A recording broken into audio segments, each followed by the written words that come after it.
വൈശാഖ മഹോത്സവത്തിന്റെ ഭാഗമായി കൊട്ടിയൂരപ്പന്റെ പുതിയ ഭക്തിഗാന ആൽബം പുറത്തിറക്കി.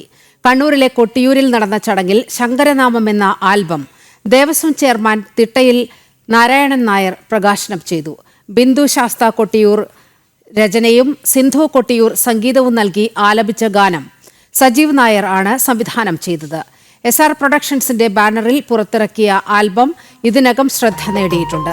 നീണ്ട 5 വർഷത്തിന് ശേഷമാണ് കൊട്ടിയൂർ പെരുമാളിന്റെ ഭക്തിഗാനം ആൽബമായി പുറത്തിറങ്ങിയത്.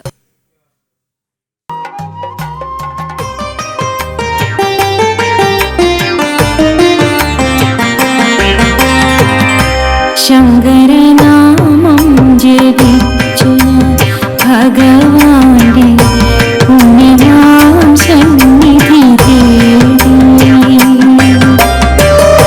ശങ്കരനാമം ജപിച്ചു